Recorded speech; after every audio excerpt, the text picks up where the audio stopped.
What's up, Bitcoiners? This episode is presented to you by Ledin.io. If you want to earn interest on your Bitcoin or USDC, or want to use your Bitcoin as collateral, whether it's to avoid a tax transaction, get even quick access to dollars, or double your Bitcoin savings using Ledin's popular B2X loan. Ledin.io is the first digital asset lender with the transparency and security of a formal proof of reserves attestation, raising the bar for transparency in the industry. Ledin, spelled L-E-D-N, is a secure, simple, and easy-to-use platform for managing and growing your digital wealth. I just started to use Ledin this summer, and I've loved using the service, and I believe you will too.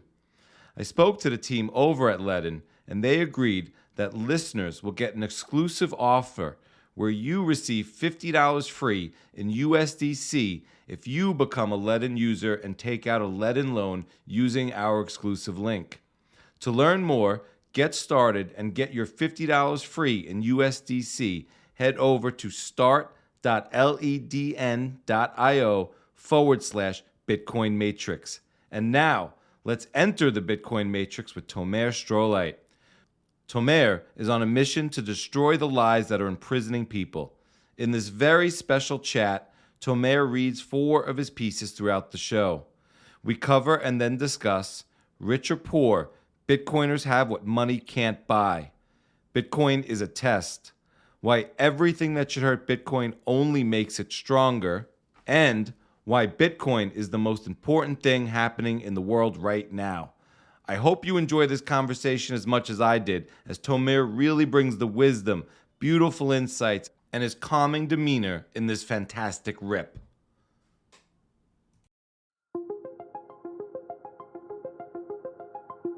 What is real? How do you define real? You can't jump into cash. Cash is trash. What do? You get out.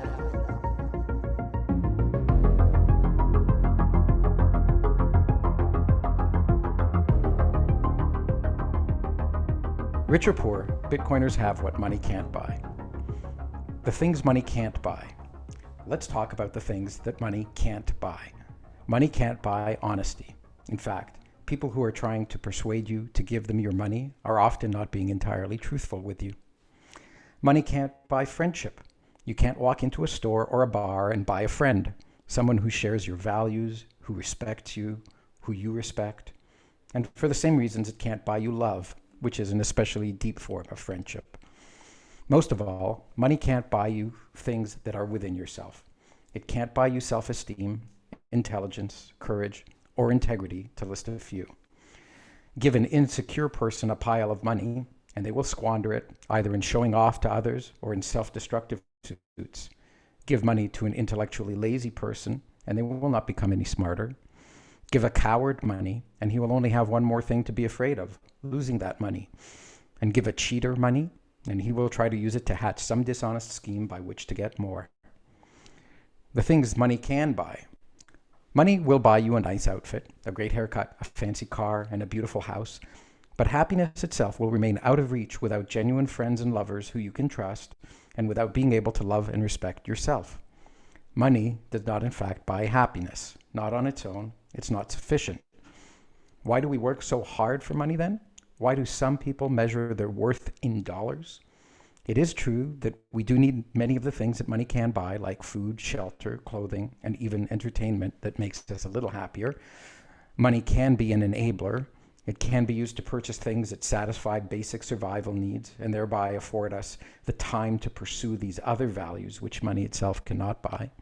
However, it is still very mistaken to measure our worth using any single number, let alone a number that we know omits friendship, love, self-esteem, intelligence, courage, integrity, and many other virtues and values we should exhibit and pursue. What's this got to do with Bitcoin? Now let's take a minute to look at the community of Bitcoiners. Bitcoiners believe in a new form of money, Bitcoin. We go to great lengths to explain why we believe it is the best form of money that has ever existed and is ever likely to exist. To be able to do that explaining, we must first go to great lengths to understand what money is and how Bitcoin meets the requirements of being money. To do that, we have to take a very honest look at history and at the present. We must explore what many people take for granted. We must ask hard questions and look for honest, defensible answers. We must learn about the math which Bitcoin relies upon. We need to learn about energy production, which Bitcoin relies upon. We learn about economics, which is the study of how people interact with those things that money can buy. We develop deep conviction informed by all this learning and from our observations and reasoning about what is happening around us. We form views about where the world is headed. We conclude that a world with Bitcoin as its money, or even just as the money used by we who choose Bitcoin, is a better world. We conclude it is a better world because it is honest and transparent. It is a world without secrets, schemes, and deceptions about what money is. It is a world without powerful people who exercise control of the system of money to control the weak. We then find a moral mission in Bitcoin. We take on the responsibility of spreading the knowledge. It requires courage to do this. We must put our money where our mouth is by buying Bitcoin with our dollars. This is an act of risk-taking or courage. It is an act of integrity, aligning our words with our actions. We must remain steadfast. We are laughed at. Powerful people and institutions mock us and try to discredit us. They label us as enablers of criminals and terrorists. We either fortify our courage and conviction or leave Bitcoin. Those of us who stay know that our fellow Bitcoiners who have been or are going through the same tribulations as we did are honest, intelligent, and courageous. We respect each other. We become friends. We each contribute what we can, how we can. We build the world we envision. Do this unwaveringly while millions stand on the sidelines, some watching with curiosity, some mocking us, and some actively attacking and trying to stop us. Occasionally, one runs over and says, "I want to be like you," and we welcome them with our. Becoming a Bitcoiner is a process through which you obtain things money cannot buy. Take a look. Money can't buy honesty. It can't buy friendship. It can't buy self-esteem, courage, intelligence, or integrity either. Yet Bitcoiners, with their ideas, their ideals, their efforts, and their achievements, have acquired all these things. Bitcoiners are honest. They have authentic friendships. They believe in themselves. They are brave. They are smart. And they possess an integrity that puts all of these things ahead of any wealth measured in a monetary value. No Bitcoiner judges another on the basis of how much Bitcoin that other person is worth. It's a faux pas in the community to even inquire about that. I love my fellow Bitcoiners. They are the best people on earth. Some may be financially rich, some not, but they are all worth much more than money to me. Bitcoin has given us all an abundance of the things that money can't buy. Thanks, Satoshi. With me tonight is Tomer Strolight, slayer of lies, who just read that piece, Rich or Poor, Bitcoiners Have What Money Can't Buy. Tomer is a longtime Bitcoiner who has recently started writing prolifically about the insights he has gained over the years. Tomer Strolight is the host of For the Love of Bitcoin podcast and a popular writer within the space. He believes the only way to learn is to begin by admitting to yourself, "I don't know." This is also the only way to be free, Tomer says. Tomer strives for and believes in sovereignty, truth, and integrity. Tomer Strolight, welcome to the Bitcoin Matrix podcast. How are you? I'm great. Thank you for having me. Yeah, man. Thank you for reading that piece. I found it very poetic. It also made me feel like I was in temple and I was reading sort of a parable or story or sort of, a piece that's read to the community. Yeah. And, I think this piece is more read or more spoken to people outside the community, maybe, or maybe it's both. And so I'd love to ask you what maybe inspired you to write this piece? Yeah. I didn't attend the Bitcoin Miami conference this year, but watching it on the internet and hearing people's testimonials of what went on and seeing the pictures is what was my inspiration. I saw all these Bitcoiners telling me, man, I'm so moved by what's going on here. This is so much more. This is about so much more than money. This is just so incredible. I'm seeing all these incredible people. Everybody is committed to the cause. And it occurred to me, you know, I've had a few of these articles that I've written where as soon as I came up with the headline, the article kind of wrote itself. I just had to do some rearranging and proofreading and a little bit of trimming here and there. And it really was this. It was, look, you know, there were a lot of friends I have who were at the Miami conference. They don't have a lot of Bitcoin, but they had something that money can't buy, which was what I realized. They have a community. They have friends. They have a civilization that is filled with integrity and will fuel them for the rest of their lives. And I wanted to write something that really spoke to that. And the way that I structured the article was really to say, you know, it's obvious from the reading. There are things that money cannot buy, but look, the process of becoming a Bitcoiner makes you develop those things that money can't buy. It makes you turn on your brain. You can't just be a Bitcoiner without studying Bitcoin, without studying some element of the math, some element of economics, right? 100% of Bitcoiners who are truly Bitcoiners, not just people who've invested and plan to sell Bitcoin, but who are Bitcoiners, have a view about the evils of fiat money. There's a moral judgment there, and it's backed by reason. And so all of these things start to build a character in a person. And so I think whether you end up buying a lot of Bitcoin or getting a lot of Bitcoin, or whether you don't, the process of becoming a Bitcoin gives you self-esteem, integrity, trustworthiness. Like, you become a trustworthy person. And that means other people can be your friends, and other people like you can be their friends. And so it's really kind of a very remarkable phenomenon. And I think when we look at the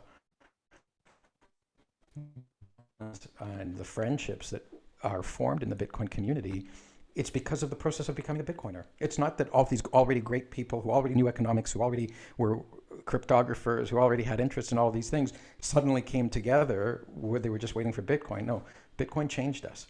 And it showed us a way that we bought into every step of the way, right? If you disagree with anything in Bitcoin, then it's not for you.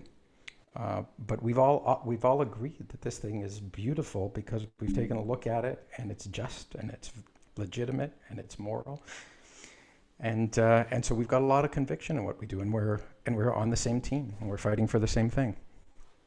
So yeah, that's where it really comes from, and it is interesting that you point out. You say it's like something that's read in temple, or that's read to a congregation. Like, we've congregated in cyberspace to have these shared values around the things that Bitcoin stands for and creates and protects. Yeah. Well, we definitely congregate in cyberspace, and some of us in real life. Mm-hmm. And you've been in Bitcoin a long time. And I'm kind of curious whether you have more trust and faith in humanity since you've been in Bitcoin. And what I mean by that is not so much whether you yourself are able to give more trust and faith, but have you found more people, because of Bitcoin? Do you find that you trust you trust Bitcoiners more quickly? And trust might not be the right word. Yeah. Well, you said like have faith in, right? Like, you know, there's this notion of like, do you have faith in humanity? Do you believe that humanity is good, and that humanity will succeed and thrive? And I've been in Bitcoin since mid 2013 or so, and the short answer to your question is yes, I do. And I think Bitcoin actually plays a part in it because mankind isn't determined to succeed or fail. We have free will. We can think hard and figure out what's right and what's wrong, and then we can choose whether we want to do what's right or what's wrong. And we each individually choose. And you know, there are great moments in our history, and there are dark moments in our history. And there are great people in our history, and there are terrible people in our history. One of the things that I think is so special about Bitcoin is it starts to create incentives for people to cooperate and incredibly strong disincentives, like the most extreme disincentives that you could have for people to cheat. Because if you try to cheat in Bitcoin, all you do is waste your energy. Right? Like try to mine a block with a double spend transaction. All you've done is wasted all your energy. Try to broadcast a fake transaction. All you've done is wasted your energy. You can't cheat. It's a system that can't be cheated. And so that's kind of really wonderful. But when you remove the incentives to cheat, all those people who might have been tempted by the incentive to cheat, to become cheaters, do something else with their life, something honest. And so I think that's kind of this wonderful thing that as it takes over, it'll crowd out all these people and all these choices that people make in these very compromised system where even if you're not a bad person, you sometimes have to tell a lie. You sometimes have to take advantage of somebody who's unsuspecting. You sometimes have to do things that don't feel right, and that you know that there's something wrong about what you're doing, but it's the profit maximizing way. And sometimes these things are really, really bad. Like if you're the CEO of a pharmaceutical company and you on the one hand have a cheap and effective drug that will cure the disease, on the other hand you have an expensive and ineffective treatment that will require a lifetime. I think we've seen too many cases where the former is suppressed and the latter is what's marketed because it's the profit maximizing thing, and it's clearly the immoral choice in these cases. So I don't want to necessarily specify anything, but those are incentives that encourage immoral behavior. Bitcoin has only incentives that encourage cooperation and moral behavior. So it's definitely increased my faith in humanity. And I, as I talk to Bitcoiners who've had a similar transformation, they're very aware of what's wrong in the world, and they want to work to fix it. Right? They're more than just social warriors on social media who share posts and like they want to get out there and fix the world. Right? We say Bitcoin fixes this or fix the money, fix the world, but it's people fix the world with money that works. Right? So we need Bitcoin, but Bitcoin needs us, right? Or the world needs us it's not going to do it all by itself, right? And already we start, like becoming a Bitcoiner, as in the article, it usually means running a node. It means buying Bitcoin. It means taking action, right? You're not, like I can declare to be a Republican or a Democrat. And what does that mean? It just means, maybe it means I vote. It doesn't even mean I vote. It's just something I can declare on Facebook, right? Or I can claim to be an environmentalist. And look at how many environmentalists, right, especially the big people in the movement, fly in private jets and have mansions and yachts, but claim to be environmentalists. So they lack integrity. Their actions don't line up with their words. That's not the case in Bitcoin. Like, there's very few people who say, I'm all for Bitcoin, and then don't buy Bitcoin and don't support Bitcoin and don't take the actions that align with what Bitcoin says. So it does give me faith in humanity. And I think Bitcoin, in 100 years, most people in the world they won't bother to call themselves Bitcoiners because it'll be taken for granted, or maybe they will. Maybe it's hard to say. But today, it really is. It's a badge that you put on yourself that says, I've been through a process to become a Bitcoiner, and I'm proud of it, and it means something important to me. Yeah, I definitely don't think in the future people will refer to themselves as Bitcoiners the way Americans don't still refer to themselves as revolutionaries in regards to, say, George Washington and that war. That was a big part of our identity until a certain period of time. It just becomes like fish in water. And so I think by second or third generation of being on a Bitcoin standard, that would just be kind of identifying as well-to-do or maybe wealthy, not so much about what your grandfather did. Maybe it will, because it'll delineate who came from sort of that one-time Cantillon effect that we're going through now, where we're sort of blessed to be in this time and place and primed to get into Bitcoin early. So I'm not sure yet. I'm not sure what your thoughts on that are. Yeah, it's hard to say. I do sometimes say, I hope we don't ever get to a stage where you don't have to choose Bitcoin, where it has so succeeded that it's the de facto standard for 100% of the people in the world, and you're raised and you don't ask, what is money? Why do we use Bitcoin? Like, because then we're set up for all the reasons to fail. And And the fight for Bitcoin will have to happen all over again if the people who run Bitcoin are careless about it, right? Like Bitcoin actually is only decentralized because we each fight for its decentralization. That's what the block size wars were fought over, and it showed that a community can defeat a small but powerful group, but they have to fight and they have to stand for what they believe in, and that will continue to be true throughout Bitcoin's history. So it's invulnerable if we choose to protect it, and it's vulnerable if we don't. But that's the subject of another article we're going to read in about half an hour. So I think that I hope that the incentives are so sustainable that people don't have to think about why hard money is good. They just live in a hard money system in the distant future. I'm kind of curious when Bitcoin started to teach you about things money can't buy. I mean, most people, get in for the gains, they stay for the money. A lot of people speculate on it or whatever. When did Bitcoin started connecting with you about things that money can't buy? That's a really great question. To some degree from the very beginning, but to an increasing degree over time. So it was kind of this gradual growth of all this stuff. So what I would say, and I'm sorry, you're going to have to cut this out because my daughter's just texting me that my dog is uncomfortable. Give me just a second because she's been sick the last couple of days. Yeah. I should have been on mute, but I know she's. No worries, take your time.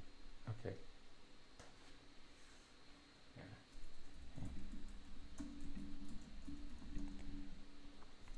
Sorry about that. No problem.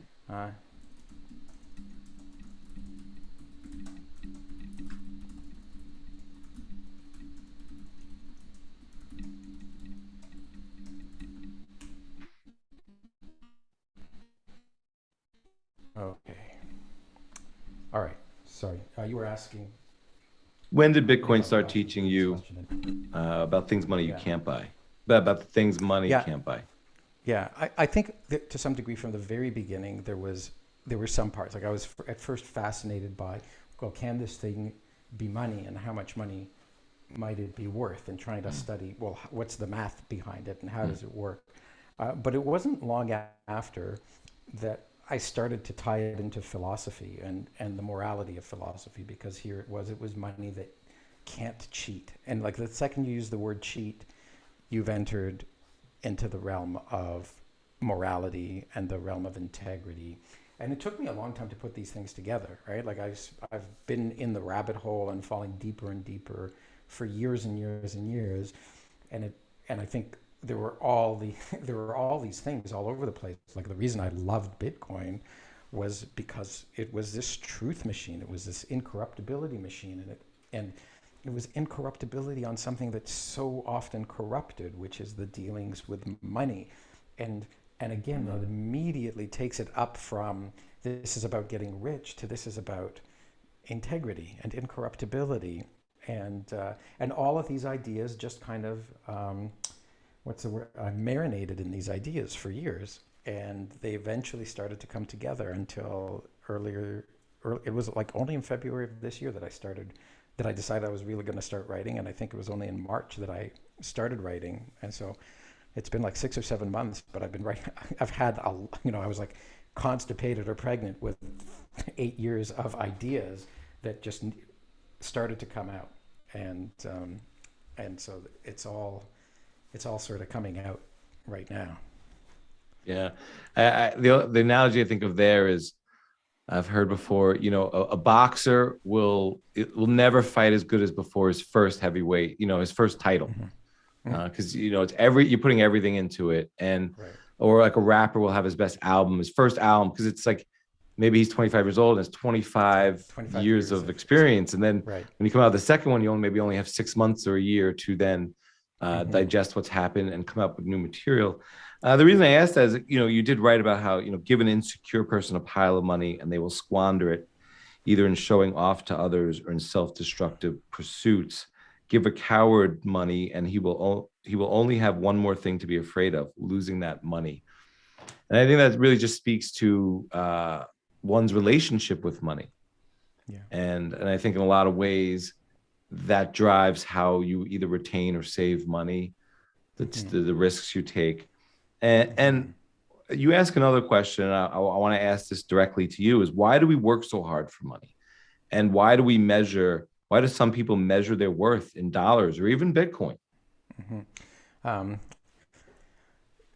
I think because we've been, in many senses, I think it's only a factor of this fiat world we live in, that we work so hard for money in a time when you don't need to work so hard for money, because you can have a very acceptable living. You can live better than a pharaoh lived or a king lived off of near minimum wage. I mean, you can afford Netflix, which is more entertainment, delivered into your house than any king could have ever commanded, be brought before them, of a higher quality.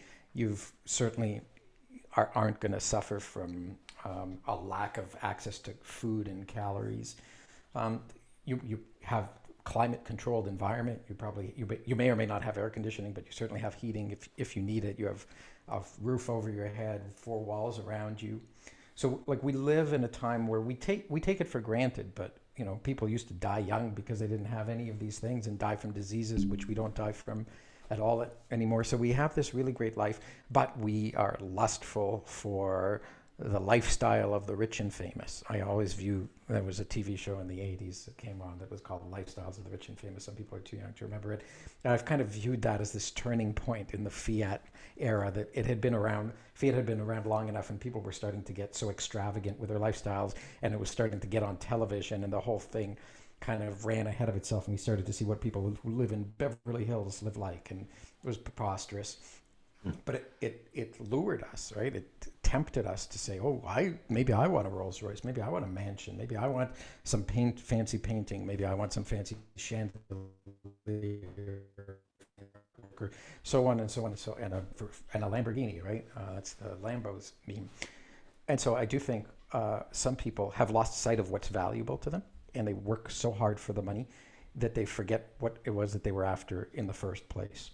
And I've got lots of stories of people I know and of myself who've been lured at times into pursuing money without really realizing that the things you were trying to get with that money weren't providing any satisfaction or happiness, just more responsibility and more accountability and more frustration and more things to actually be disappointed and angry about.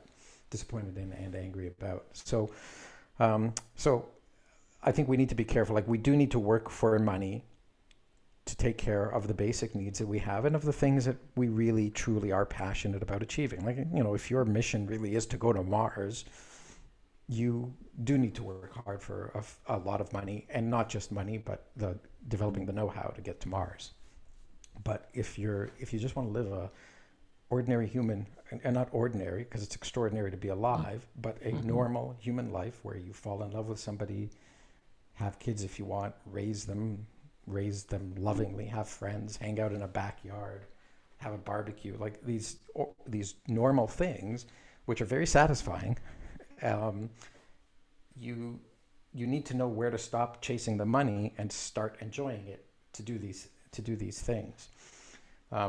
The second question you asked is, well, why do some people measure themselves? And I mean, like, I never in my life asked the question, what is X and X's net worth, until the internet came around, or until the media started reporting, so-and-so is the richest man in the world. He's worth $33 billion, right? It's Bill Gates just overtook Warren Buffett, and they're worth this much. And then so people started searching, and if you type any famous person's name into Google, it auto-completes with what are they worth, right? And that's not Google pushing it on you, right? That's what people are asking now. So people have it in their heads. This whole keeping up with the Joneses or sticking your nose into other people's business of what they're worth it's really unsavory. Who cares, right? Like, it doesn't matter what somebody else is worth in dollars. I bet you that someone who's worth the median worth in dollars is a much happier person than the richest person on earth. And I bet you bitcoins to dollars that that's true if there was a way to prove it. Like, there's just so much stress that comes with being the richest person on earth, or one of the richest people on earth. I sometimes wonder, like, have these people lost sight themselves of what they might have ever wanted to do with their life? Like, at this point, do give it away, right? Stop trying to engineer the world with all your wealth, or use it as a source of fame to tell everybody else what to do. Because aspiring to be one of the richest people in the world is not a particularly noble aspiration. It's very, what's the word I'm looking for? It's very superficial, right? You haven't won, right? You don't have any of the things that money can't buy. You have way more money than you need. So what have you really accomplished? You've put too much effort into one thing in life, and probably done so at the expense of other things in life. All the richest men in the world now are divorced, which isn't to say that marriages don't work out, but Elon's on his third or fourth. Bell got divorced. Jeff got divorced. So Bill got divorced. Yeah.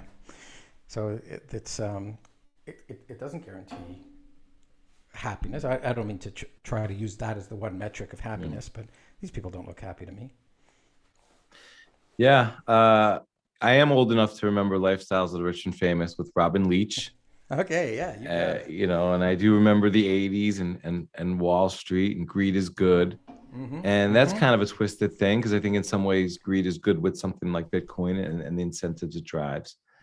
And so those were really important cultural moments in the fiat era. Like, I actually pause and I say, are you joking, Tomer? Like, Lifestyles of Rich and Famous, that piece of garbage, first, like one of the first reality TV shows. Like, what's a really cheap show to produce? Take a camera into a celebrity's house, right, and walk around and show their car. You don't have to write a script. Yep. You have one. And they have a movie coming out. So they're like paying you to be. The whole thing's an ad. Yep. Very important cultural moment, because it thrust the celebrity lifestyle onto the screen, right? The celebrities were no longer acting in roles and being artists. They were being rich and famous, right? That was the show, Lifestyles of the Rich and Famous. And so everybody wanted to be rich and famous, and they sold their souls to do it. Yeah. The sell your souls part, I think, is very important there. But I see this as, like, in my lifetime, I've seen two sides of the spectrum here. Is one, maybe you think of the urbanite and the young professional who is trying to rule the world and become the billionaire. And maybe someone else who's outside the city and is living a little bit more of a paycheck to paycheck subsistence. And in a lot of regards, I see the person living paycheck to paycheck, if they like what they're doing enough to make it so it's not hell, but they like what they're doing, and they're living less like an animal. And I recognize that. But I still buttress that up with that person in a fiat world, in a Red Queen's race, has so much more uncertainty about future liabilities and expenses. And I think that's, for certain mindset. And on the other end of the spectrum, the things you have to do to become a billionaire or a multi-billionaire or Jeff Bezos. And I agree with you 100%. And Clancy Rogers really pointed this out to me on Twitter, but, like, money doesn't buy prosperity or love or the things money can't buy.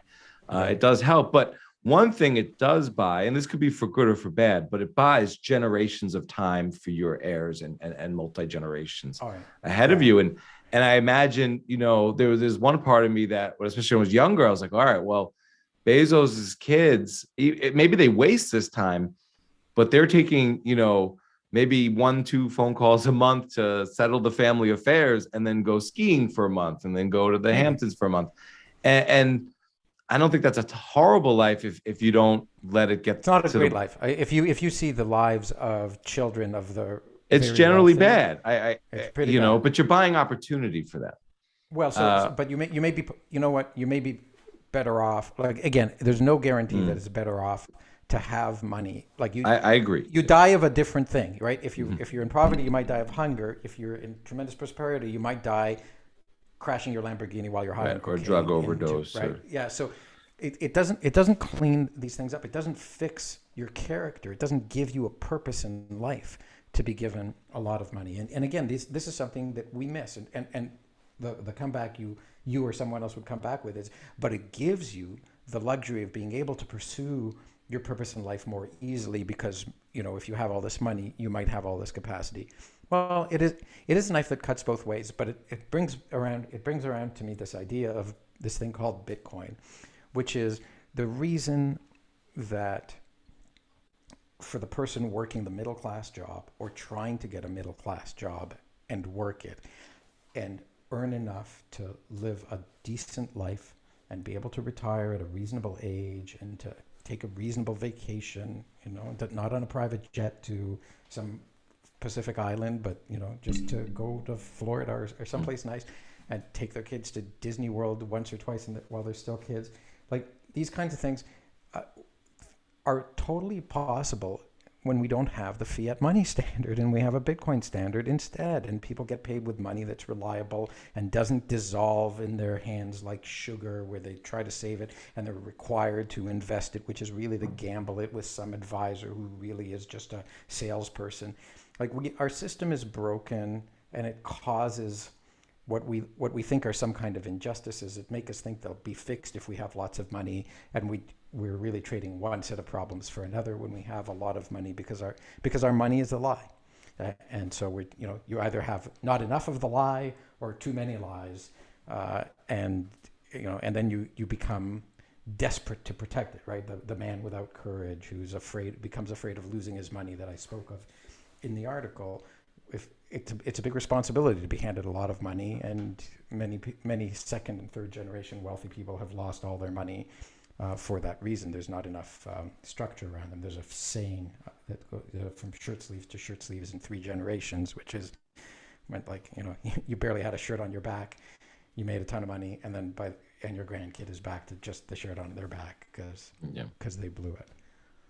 Yeah, and I see what you're saying there, and I think on the other end of the spectrum, what I wrestle with is, for everyone on that spectrum, we are living like kings in this era. We're healthier than ever before. We're safer than ever before. We have the opportunity to be more nutritious than ever before. I don't know if we're there yet. Maybe not less stressed than ever before, but you talked about like Netflix, piped into your house, so all the entertainment you could ever want. If you are middle class, maybe you have a McMansion. You got 1 or 2 cars. You're going on that nice vacation, and I wonder how much of that is us being lulled into just a life of consumption versus paradise, via the fiat matrix there, and what inflation does with money, and whether we'll all have jobs at the end of sort of hyperinflation. And yet we might still have Netflix in the house, but maybe only, the amount of hours the government allows or something. It is interesting. I mean, I think that there is an experience of being human, and it involves using your legs and getting up and walking, and it involves using your head and getting up and thinking and moving your body, and so sitting there as kind of this passive receptor of empty calories and empty information is not really a good human existence. It's like the lion in the cage in the zoo, right? That there is a thing called a lion which lives on the plains and hunts animals, and that's its existence. And then there's one of these specimens taken that doesn't live as a lion anymore, and so it's still genetically a lion, but it's not a lion. It's not living the life of a lion. And this is what's true about human beings, right? Like we're meant to live. We're meant to fall in love. We're meant to have our hearts broken. We're meant to have all these experiences, to make friends and to sometimes lose those friends, and to learn what it means, the consequences of telling a lie, so that you learn not to tell it again in the future. We need to live, and that's all I'll really say about that now, because I know you wanted to get around to a few other articles, and we're going down all these other rabbit holes. Which I love the tangents, and I love taking our time, and we'll get to what we do. Right. I'm really curious what if you could explain, like, why do we go to such great lengths to explain that we believe in Bitcoin. And, it takes a tremendous amount of courage because we do get mocked. And you've been around We take longer risks. than we take Yeah. risks, we get mocked. It takes an incredible amount of patience to be proven right, especially in terms of relevancy bias or recency bias, where you might have told someone, you being anyone, about Bitcoin 5 times. They might never have heard you. And then whenever the price they do hear you, that's where they hold you accountable to Bitcoin's success and whether you're right or not. Yeah. Why do we go to such great lengths to evangelize? For me, it's because I want to know what the truth is, and I found something that's truthful, and I want to know what's right is, like what's moral, and I found something that's right and moral, and so I can't stop talking about it. And this is why do we all fall down the rabbit hole? It's because we're doing exactly what the motto is: trust, don't trust, verify. We are verifying. We're going deeper and deeper and deeper into the situation to say, how exactly does this thing work? What's a secure hash algorithm? How do you chain them together in hash pointers? What is Austrian economics? What is Keynesian economics? Oh my God! What is the central bank? What is the Federal Reserve? What happened in 1971? We are asking ourselves these questions and trying to fill them with facts and trying to integrate them in our minds to have an accurate, cohesive, actionable view of reality. And that's why we go through all of this, because we are not passive. We are active human beings. And so this is exactly the point I just spoke to, right? Part of being a human being is using your mind to verify truths and to arrive at truths, to ask questions. That's the history of humanity, is curious people asking questions, conducting experiments, learning things, doing things with that learning. And the cycle repeats on and on and on and on. Right? It's philosophy and science. And so Bitcoiners are philosophers and scientists. And it's a really proud, it's part of a really proud tradition that goes back to the ancient times. And so we're just continuing rationality. That's why we do it, because it's what makes us human.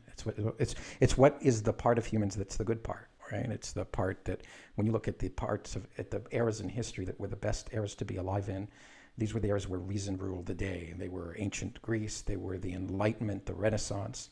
They were these times that are known for the age of reason, right? They were known for the use of reason and the use of philosophy and the development of science.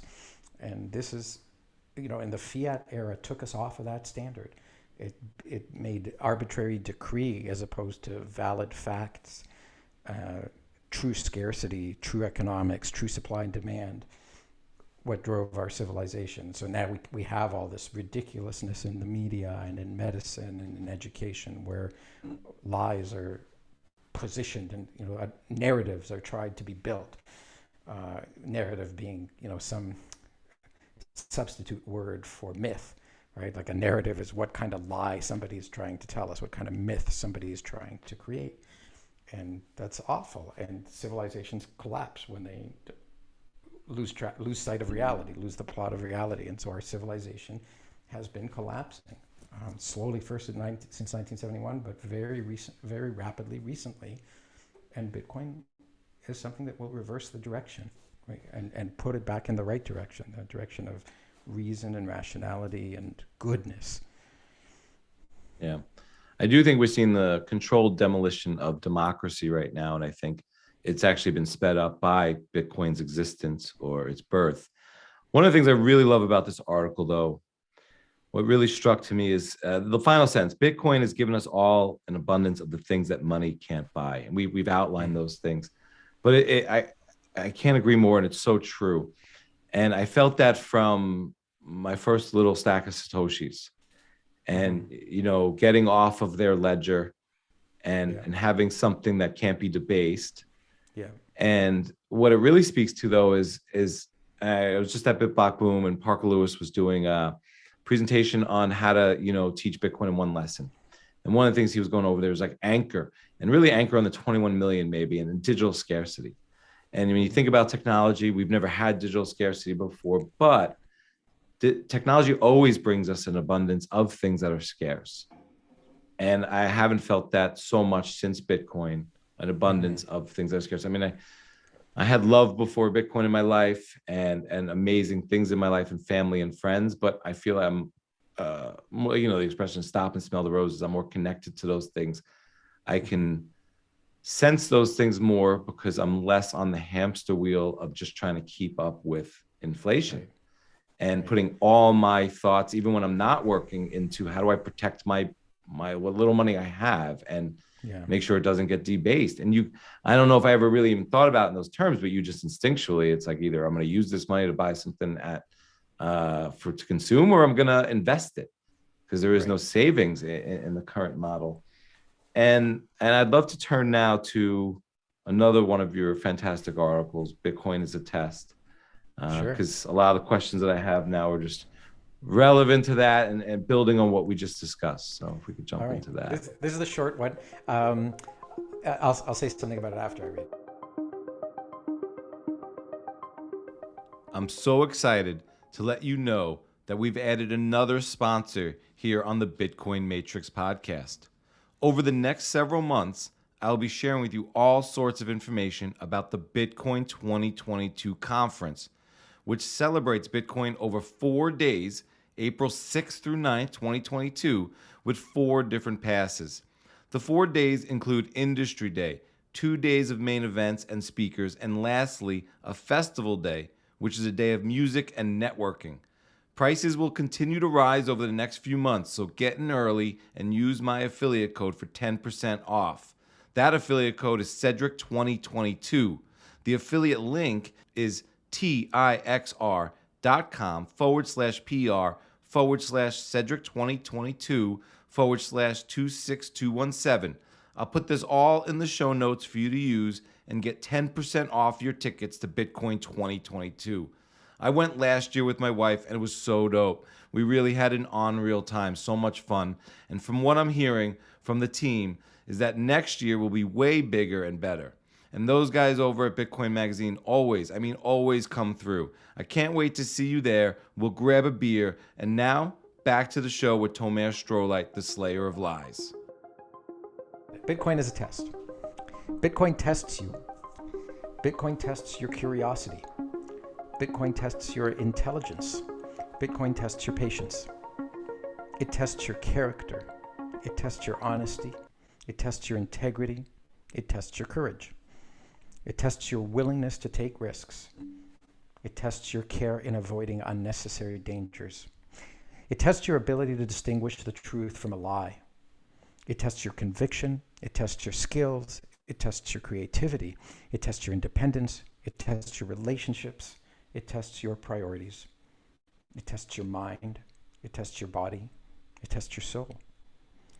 Bitcoin shows you the results of these tests. Sometimes it rewards you. Other times it may punish you. Yet within each test, Bitcoin always teaches you a lesson. That lesson is another test, a test to see what you will learn from that lesson. Thus, Bitcoin is a teacher. It teaches you about you. It teaches you to reshape and improve yourself. It does this through its tests and lessons. It lets you see the results. Thus, Bitcoin is also a mirror. The more you look into this mirror, the more it can show you about you. Observe how these tests and lessons change you. You grow, and you can see your growth. You see growth in your curiosity, your intelligence, your patience, your character, your honesty, your integrity, and your courage. You learn to take ever-increasing yet calculated risks. You get better at distinguishing truth from lies. You see your conviction growing. You develop new skills and you apply them. You express your creativity and you bravely put it on display. You see your independence rise and you shed your dependency on others. You see previously unseen details in your relationships with other people, with organizations, and with nature itself. You make changes in these relationships for the better. You see the things that you have prioritized in your past. You reevaluate your priorities. You establish new ones. You activate and focus your mind more. You emerge from a slumber. You take better care of your body. you emerge from being sedentary. Maybe you even discover the true nature of your soul. Bitcoin changes you, but only if you let it. Bitcoin takes you on a journey of education, a journey filled with tests. This educational journey takes place not in a classroom, but in reality itself. It leads to a transformation. It results in you looking in the mirror and liking what you see, in loving who you are. Each time you look in this mirror, after passing yet another test, you may love what you see even more. This is what it means to be a successful human being, to honestly and rationally know what you want, to act virtuously to make your desires real, to know it was you who did it. Make the most of this life. Take the test. Wow. Yeah. Another great piece. I'd love to go through it quite a bit. And I'd love to start with, and when I say, how is Bitcoin testing you now? I would substitute the word, I think Bitcoin and world are synonymous. It's just reality, it's truth. So how do you think the world is testing you now? Well, the world just keeps getting more and more serious, right? We're in a very, very complicated situation, which has some of the most terrifying political circumstances. We went through wars and 9/11, which were horrifying moments, and we kind of realized maybe we bought into a narrative that was not exactly 100% the truth in some of these things. We don't know exactly what went on, and we can look around and we know whatever we're being fed right now is not pure truth. Right? Like there's nonsense left, right, and center. The whole world is in hysteria over the climate and over the COVID and over whether we should wear masks and how many injections of which vaccines we should or shouldn't take. The world is just split apart, and it really requires objectivity, neutrality, intellectual integrity, not leaping to conclusions. There's people on every side of every issue who may be wrong, who may be lying, who may be manipulated. You want to understand what their incentives are, but you know that maybe their incentives aren't, maybe they're acting with integrity despite some bad incentives. So it's a real test right now to figure out where to go. And I think this is kind of where the pride for a lot of Bitcoiners comes from, because they have a lot of conviction that they're on the right path. Some maybe overconfidently are certain that they're on the one and only right and true path. Some a little more humble. There is an expression about staying humble in the Bitcoin community, and it is important that we remain engaged.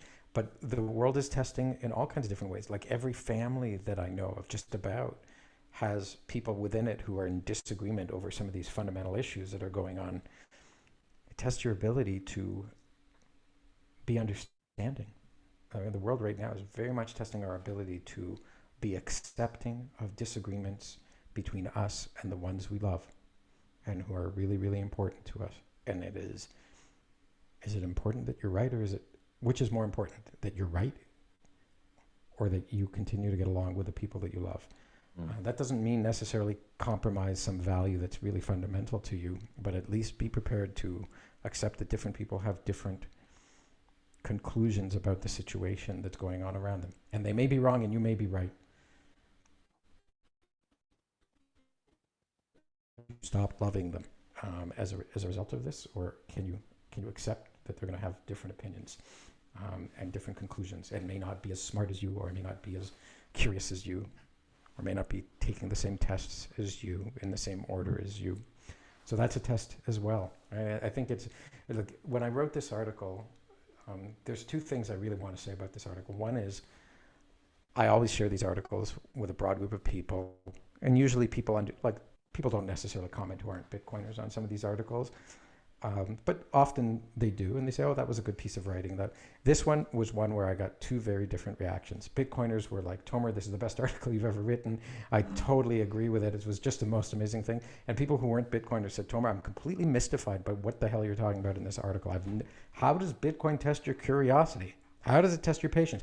How does it test your intelligence?" Like to them, Bitcoin is this thing that you buy Like this inert thing. Like it's like saying a bottle of Evian water tests your curiosity. A bottle of Evian water tests your intelligence. No, it doesn't. It's just an inert thing that you buy. So there's something going on here that's really different. So that's the first thing I want to say about this article. Like it's my test for how I know if someone's a Bitcoiner is if they read it and they say, "Wow, that was a great article." I totally agree. I totally agree. Bitcoin has tested me in all these things. And if someone reads the article and says, "I don't know what the hell you're talking about," I'm like, "Okay, you're not a Bitcoiner yet." The other thing was I realized that just about every event in life is a test, and you can get frustrated by it, or you can get angry about it, or you can proclaim victory about it, or you can look at it as, what can I learn from this? And when you look at everything as what is this testing about me? What am I trying? And you know what you're trying to improve about yourself, which is usually more than one thing. If you have any self-awareness, you can start to connect and say, this is a moment where I need to practice patience, practice acceptance,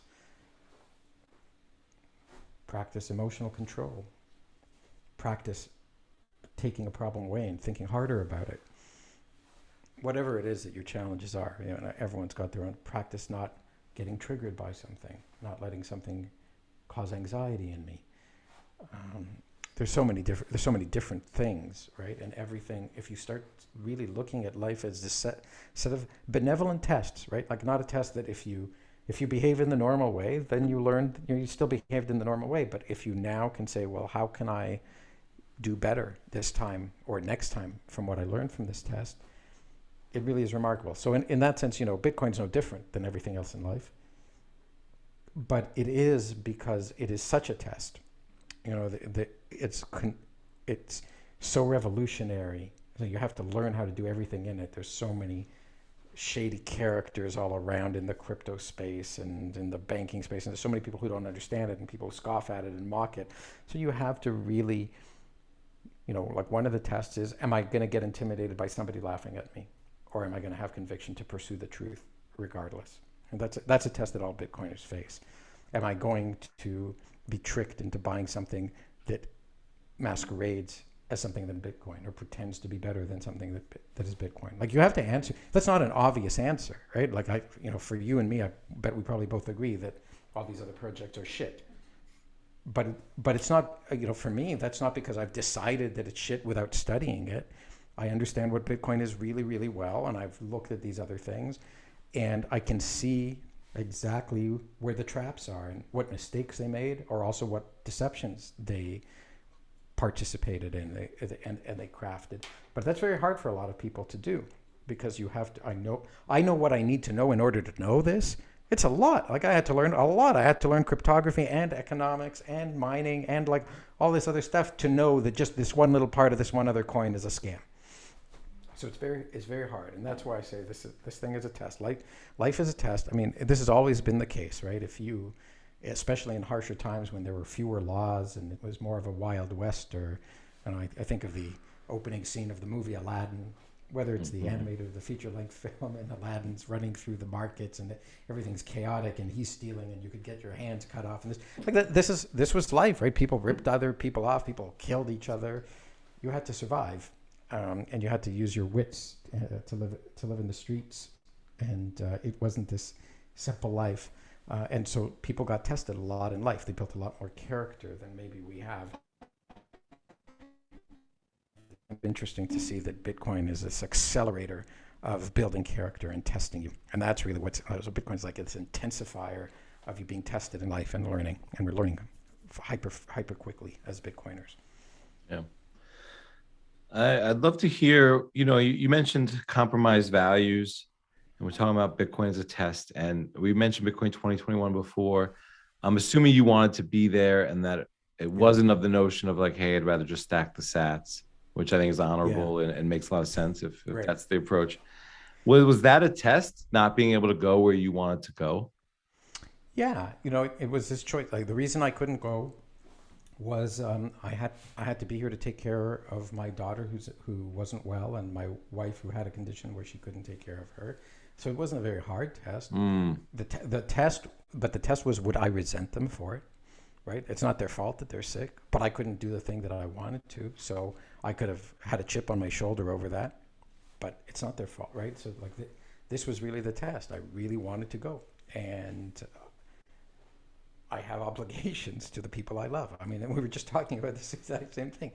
And they are my priority. And as much as I would love to hang out with all the great Bitcoiners and to have been there to watch Jack Mallers deliver that live speech that everybody said they cried at when Bukele came on and announced that there was going to be a law to make Bitcoin legal tender,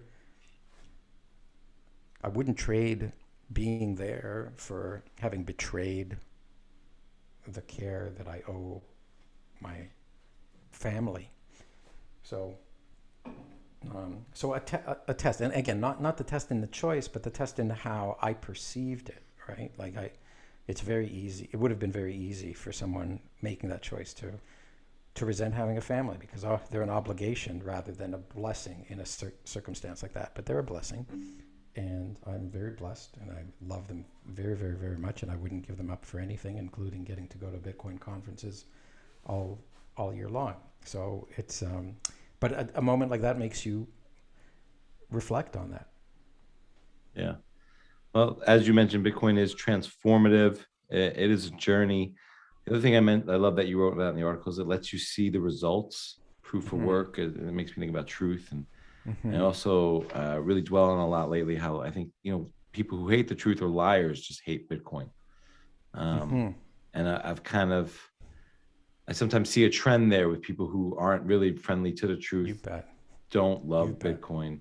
They loathe it. It calls them out, right? It is this mirror of truth, and they look into it, and what they see horrifies them. Yeah, right? and it even happens to people who don't understand Bitcoin. They just intuitively, if they don't like the truth, I notice. Yeah, I mean to cut you off, but yeah.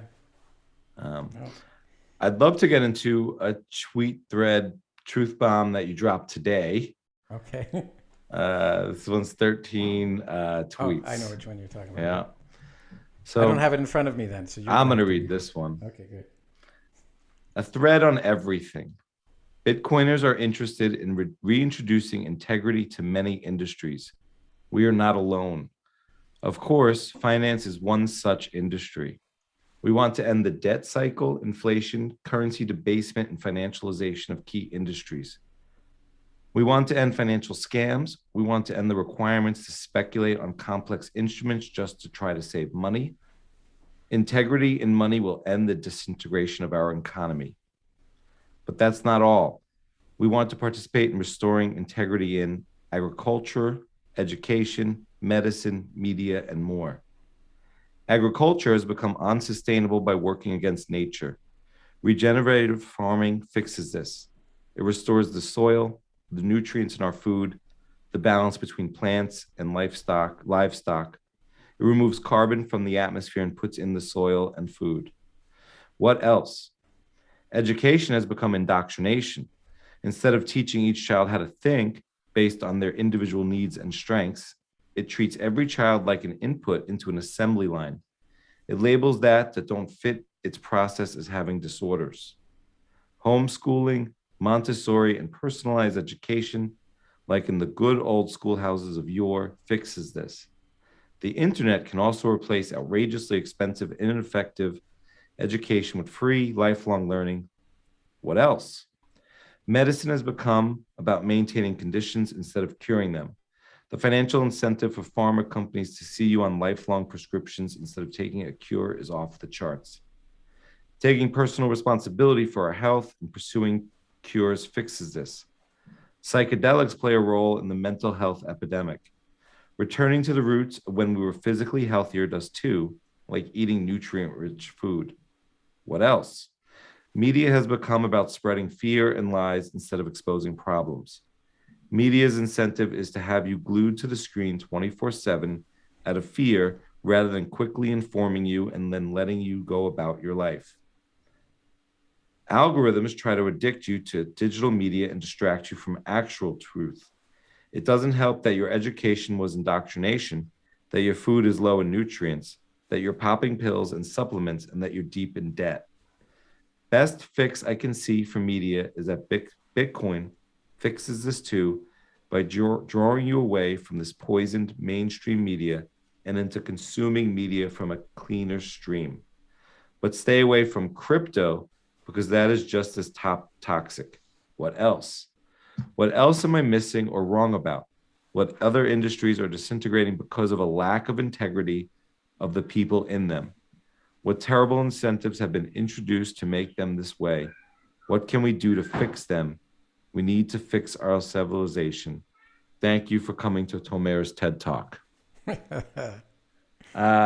was, a whole shitload of, I see it like a battle cry or a cry for help, a wake up call.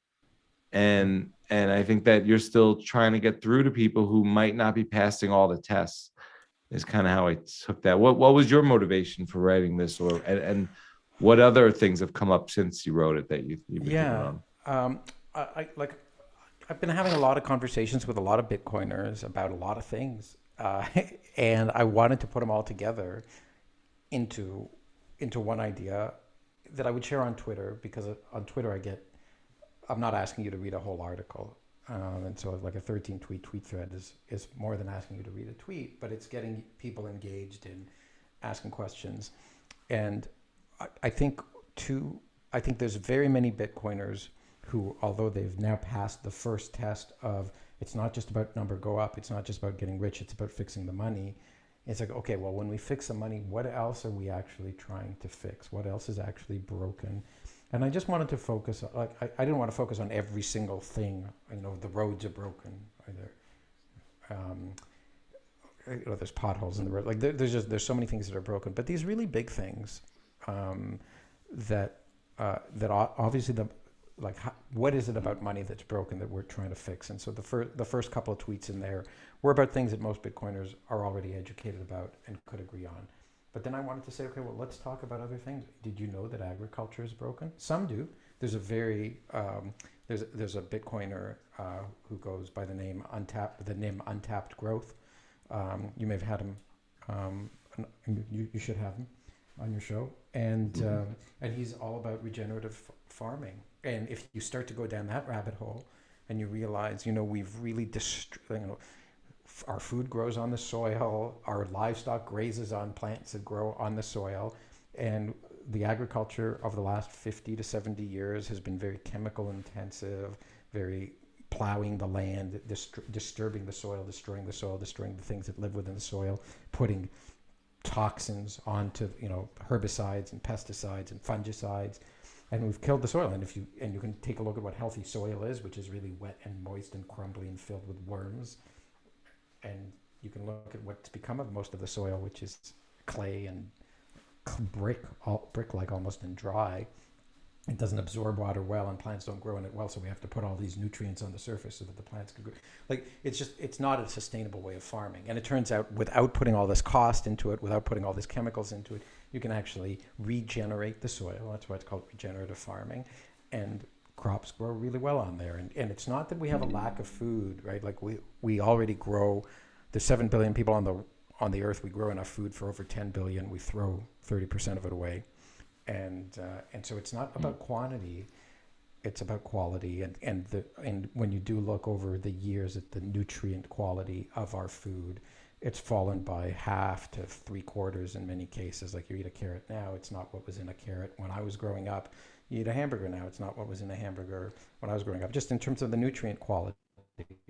So we should fix that, right? And it's not only Bitcoiners who are going to fix that. There's a lot of farmers who are starting to learn about this. But we need to educate ourselves about this, because we need to change the economic incentives that made everybody grow corn, in high chemical environments. So that's one. I think education's for me, the thing that most needs fixing, because it's for the children. And, I talk about the schoolhouses of yore. It used to be a schoolhouse with like 30 kids in it and a teacher. And all the kids were in different grades. They didn't segregate the kids based off of which grade they were in. And you might all read one book together or get one lesson together, but then the teacher would go around and give individualized instruction and assignment to each kid based off of their ability, not based off of some curriculum that was handed down from the ministry or the Department of Education, which said that every kid who was born in this year must learn exactly this lesson in exactly this week from exactly this textbook, right? And you take a look and say, oh, gee, the Industrial Revolution came up with the assembly line, which was a really efficient way to manufacture cars and other manufactured goods. And we turned our education system into this. And the inputs are human beings. Like we're trying to manufacture human beings using industrial technology, and we claim to be a society of individuals. Well, when everybody's made to be the same on the same assembly line, you're not respecting individualism. So I think that's got to be fixed. And obviously, is so fucking corrupt what college education is. It's so outrageously expensive because of student loans. The price of this thing has gone up 84% per year. Like it's crazy, the inflation. It's crazy, the reduction in quality. It's crazy, the tenure of professors. It's crazy, the obsolescence of the education. It's crazy that you would think that that all you need to learn, it can be learned in 4 years when you're 18 to 22, and then you don't need to learn anything again for the rest of your life. Like, you need continuous education, and it should be affordable and free and precisely what you need. And we've actually already got it, right? Like, the internet delivers that. So I just think the whole thing with universities and colleges has gotten so sickening, and so it's not to say they should go away, but they should serve their proper purpose at their proper price, rather than be this marketing solution that everybody's got to go to college and university to even get a job working at a hamburgers or at a Starbucks, which is completely not true and not necessary. You don't need a $200,000 4-year degree to do these things, and they should focus on real knowledge and real learning. But they may be lost causes. So that's the education. I mean, I could go into the medicine thing and some of the other things that I talked about in that thread, but it's just we actually, there's a lot of work to be done. It's not just running a node, right? Like there's a lot more that we have to do, and we're going to have to pick up and many of us will have to choose to get involved in some of these industries and not just repeat the errors that were there, but pay for it in Bitcoin. We got to fix the whole freaking industry. We got to change things. And many times it's good to take a couple steps back before we take some steps forward. Like there were better solutions in the past than there are in the present. And so if we just go backwards a little bit, we can pick up from where we lost the plot, where we went off the road.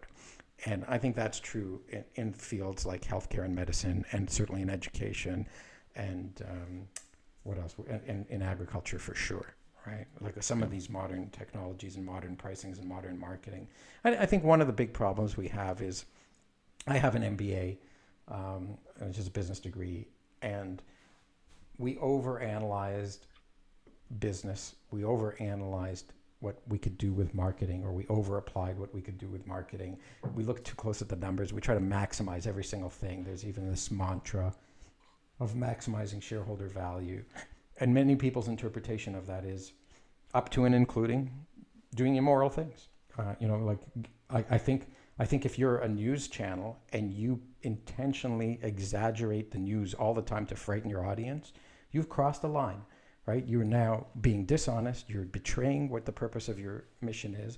And you don't get to hide behind, I'm maximizing shareholder value, because shareholder value is maximized when everybody's scared and looking at the screen all the time. You don't get to make people sick. You don't get to create mental illness and say you're doing your job. And I don't think Bitcoiners will do that. I think Bitcoiners are awake to the fact that this is happening. We're offended by it, and we're not victims of it. And the only people who support it are the people who find themselves working in these jobs where there's, where their boss says, the quarterly results I need 6% growth over last quarter. So that's where the whole system is broken, right? Like, well, how do you keep getting 6% growth compound over and over and over when the whole economy is only growing by 2%? Well, one is you inflate the money, you make it an illusion. The other is you start doing things that you wouldn't otherwise have done because they're immoral, and that's where we get into these problems. Yeah, I think we're deep into the problems. Yeah. I think we've lost the plot as a society. Yeah. And I do think we've crossed a lot of lines.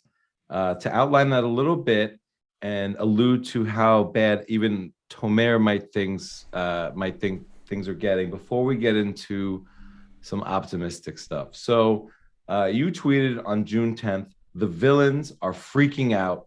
This is fun to watch." On June 26th, I tweeted at, "How much longer before World War III? Who will fight who, and what will be the real reason?" You replied, Wasn't 2020 World War III?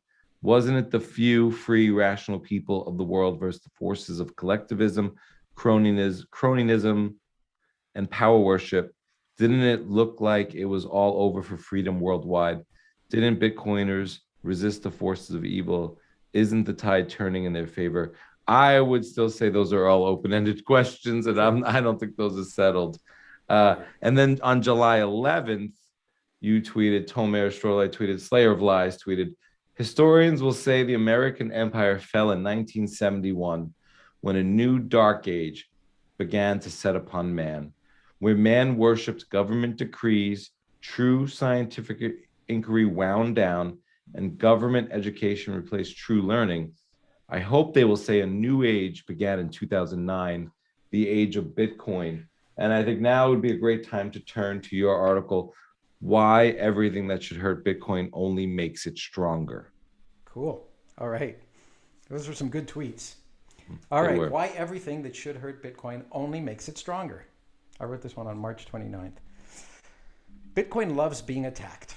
Bitcoin especially likes it when something tries to kill it. And it's also very fond of people trying to ban it or trying to replace it with something, open quote, better, close quote. When it comes to attacks on Bitcoin, the question isn't what's going to kill Bitcoin.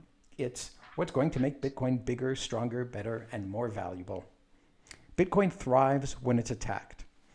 Bitcoin was born with many capabilities that protect it against the kinds of attacks that would instantly damage or destroy any person, company, or country. Yes, Bitcoin can survive a nuclear attack. Bitcoin can also develop new defenses that it previously lacked. It can add or learn new capabilities because it is software, and it strongly incentivizes people who own Bitcoins to create and install these defenses. Bitcoin is the greatest gladiator the world has ever seen. All of Bitcoin's battles take place out in the open. Each time Bitcoin successfully fends off a new attack in the real world, the whole world gets to see that Bitcoin is invulnerable to yet one more thing. As a result, observers can see that Bitcoin has proven itself to be stronger than was believed. Some of these witnesses then begin to use Bitcoin or to use it more than they had previously, and this makes Bitcoin more valuable. And when Bitcoin becomes more valuable, that usually attracts new attackers, allowing this glorious process to begin anew. Even when it comes to the very people who are attacking Bitcoin or those cheering them on, Bitcoin does not prevent them from using it when the attack is over, nor even during the attack for that matter. Bitcoin welcomes all its enemies as equally as it does its allies. Bitcoin is always ready to make peace with everyone, even with those who fought against it. Bitcoin holds no grudges against anyone and will treat its enemies exactly as it treats everyone else. Bitcoin grows from being attacked. One of the most significant ways Bitcoin grows is by proving itself capable of adapting to and surviving attacks. Many corporations and institutions are now beginning to store their wealth in Bitcoin precisely for this reason. They once expected Bitcoin to die. In fact, many of them expected it to die because they tried to kill it by preventing their customers from accessing it. They now see that this strategy only hurt themselves, not Bitcoin. So now they're coming around, and in so doing, they're making Bitcoin more valuable and more widely adopted. The same is true of people who developed and invested in competitors to Bitcoin, expecting to kill it by replacing it. They couldn't match Bitcoin's unique features, but Bitcoin could patch into itself any improvements they may actually have had. Now, not every attack is easily defeated. Bitcoin has been through some very frightening and drawn-out battles. The most severe of these, in my opinion, was when powerful people within Bitcoin's ecosystem tried to betray it. But even in that worst-case example, Bitcoin dealt a lesson to all involved, enemy and ally alike, that it could resist such an attack. As such, it has demonstrated to all those stakeholders that it is pointless to mount such an attack ever again. So attack Bitcoin, please. This article is not meant to discourage anyone from attacking Bitcoin if they have some clever attack planned. Instead, it asks that they please do attack it and give it their very best shot. It's for the good of Bitcoin. I love that you bring it on and don't. Come on, baby. Bitcoin only survives if it is invulnerable to every attack. So you might as well, we might as well get it over with. Yeah, I agree. I think it's inevitable and insurmountable. But I do think I'm asking you: do you think how much worse do you think the attacks are going to get, or are they over?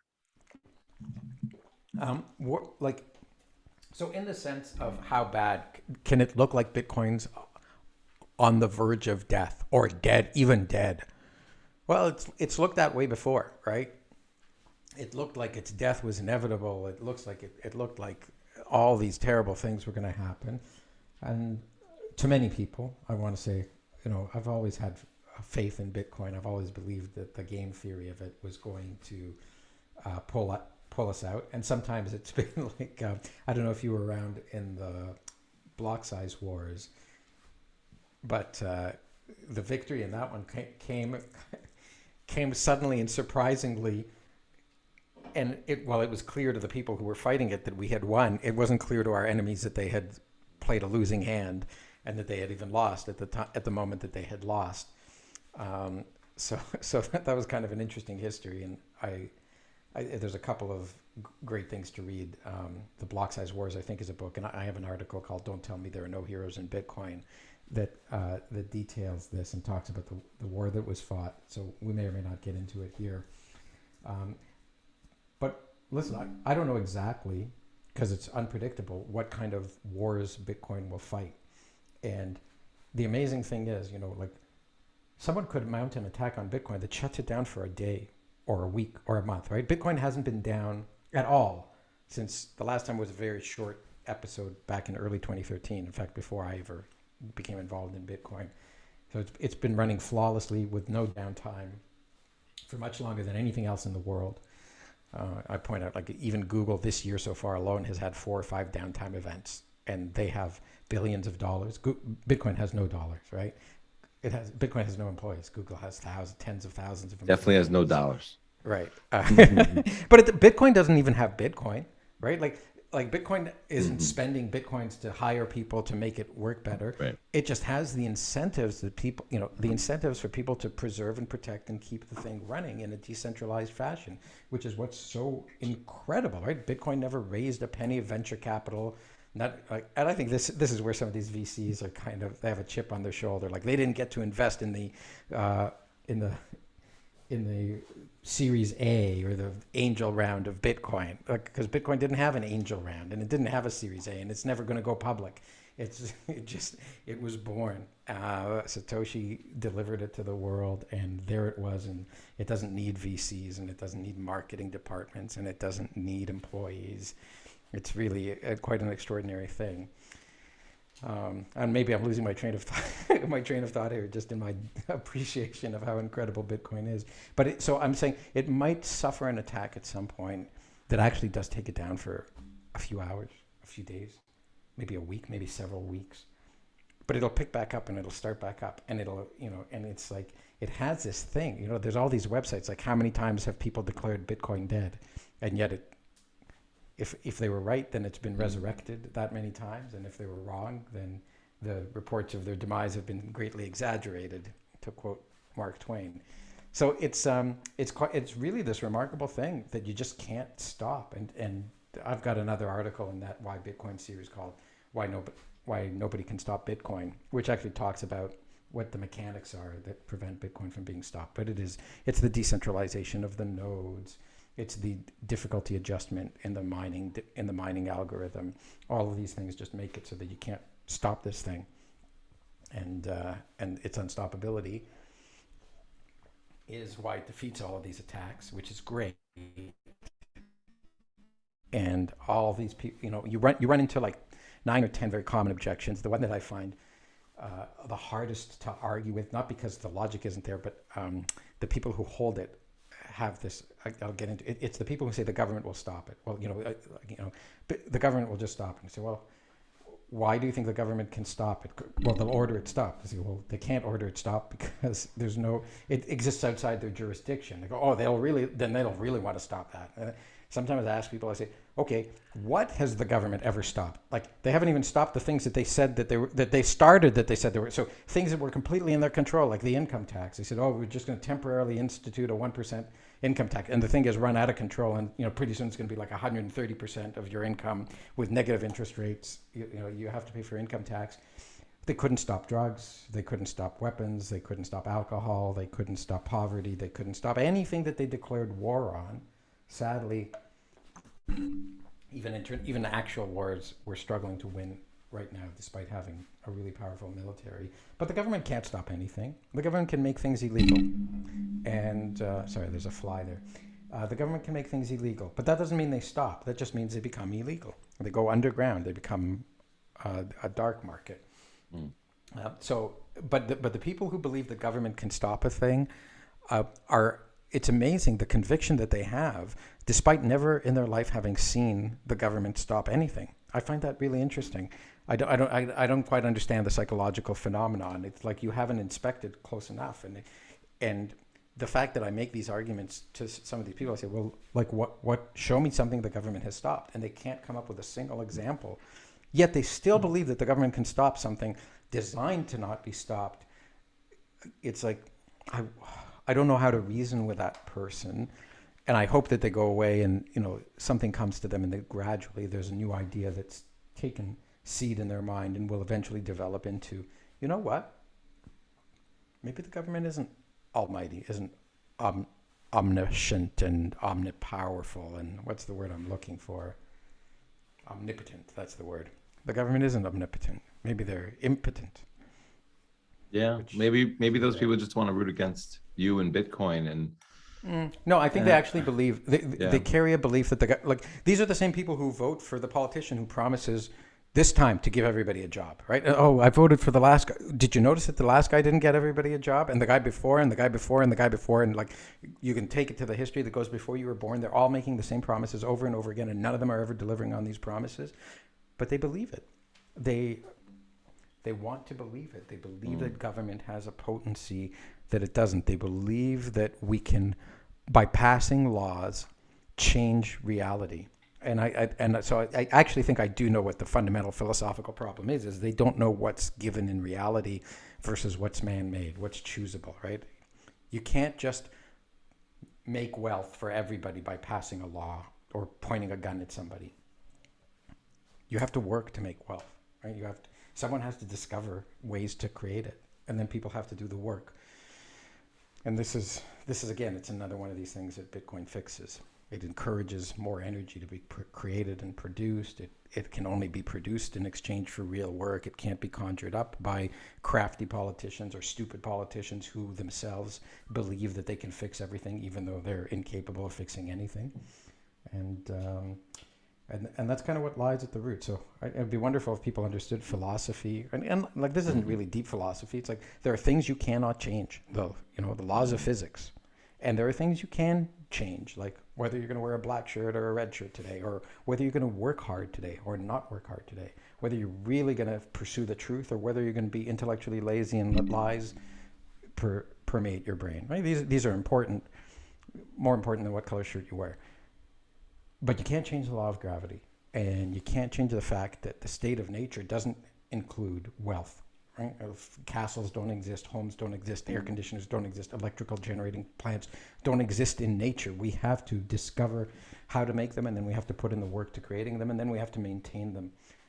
And this is kind of one of the big flaws that the politicians today, the postmodern politicians make. It's like, don't worry, I'm going to fix the environment. I don't need to produce energy. I'm opposed to carbon, and without actually thinking of the consequences.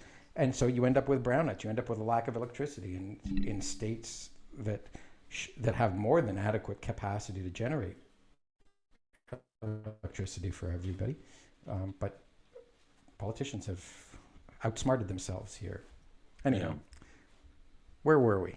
Yeah, I think the state's going to come with everything they have in the bag and the toolbox. I think one thing they might get away with is maybe neutering Bitcoin through making it an institutionalized store of value, really focusing on unit price bias, pricing, less well-to-do people out of it, making it very KYC. What I want to read though is your, I think, pinned tweet. In hindsight, it was inevitable, a thread. Because while I just note that as a devil advocate, that's not really what I'm focused on. And I want to focus on Bitcoin's unstoppability. So in hindsight, it was inevitable, a thread. You wrote this on January 30th. When they put all the gold in Fort Knox, the gold standard failed. In hindsight, it was inevitable. When they allowed governments to conjure money out of thin air, governments conjured it without accountability. In hindsight, it was inevitable. When they unaccountably printed trillions of dollars, those close to the money spigot got wildly rich, while those who worked hard for a living remained poor. In hindsight, it was inevitable. When they bailed out the rich and made the poor struggle, everyone who sought justice began to look for a new kind of money. In hindsight, it was inevitable. When people looking for a new kind of money turned to math and computers, they created a system out of the reach of corrupt officials. In hindsight, it was inevitable. When people became aware of the corruption of fiat and the integrity of Bitcoin, they began to accumulate Bitcoin. In hindsight, it was inevitable. When profitable corporations realized they could only protect their money by buying Bitcoin, they made it their balance sheet reserve asset. In hindsight, it was inevitable. When everyone had switched to Bitcoin, it became the world reserve asset. In hindsight, it was inevitable.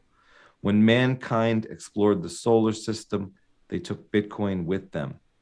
In hindsight, it was inevitable. And I will add, in hindsight, it was always a bull market. I love this one too. It's poetry, it's poetic. Yeah. I do think it rallies the troops, which I think is important. I'd love for you to read why Bitcoin is the most important thing happening in the world. All right. Before we wrap it up, Sure. and then roll out. Okay.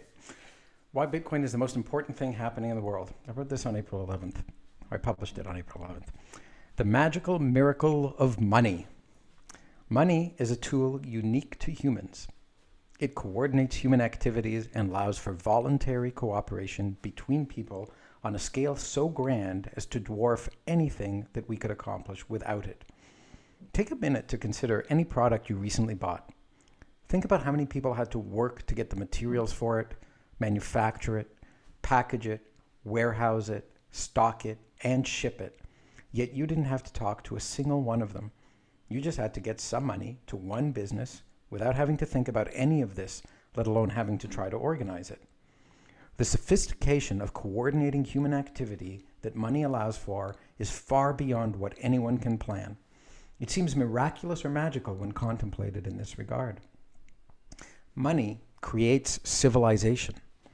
Given access to it, humans will use sound money to create a civilization in which an overwhelming majority of them can apply their talents and time to obtain their essential needs and other values that will delight and inspire them. As they develop and their inspiration drives them towards greater accomplishments, money allows civilization itself to adapt by re-coordinating human action. But there is a destroyer, dark magic money. Unfortunately, there are people who tamper with money and its magnificent coordination process. Thieves try to obtain money by taking it by force. Fraudsters obtain it by promising something in exchange for it and not delivering on the promise. There are lawmakers who think they can better coordinate human action by decreeing restrictions on economic interactions. And then there are the central banks who monopolize and control money itself so that its magical benefits are distorted, destroyed, or even reversed. We and our money have been under their control since 1971 with startling consequences. For most people reading this, that means you've lived in darkness your whole life. Take a minute to think of the biggest goal of those who have taken over money. They claim that it is desirable that money lose its purchasing power over time. If money isn't losing enough purchasing power quickly enough for them, they intentionally take action to destroy its purchasing power faster. They claim this will get people to consume more quickly and that this will be good for the economy. They use their control over money to drive unnecessary, unwanted consumption in the short term by destroying people's ability to save for the long term. The father of their movement, John Maynard Keynes, justified this by saying, quote, "In the long term, we are all dead," close quote. In the long term, though, we can and should thrive. We are not all dead in the long term.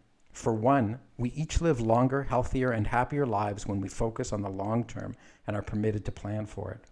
Eating well and in moderation, exercising, developing preventions and cures for disease all extend our individual lives.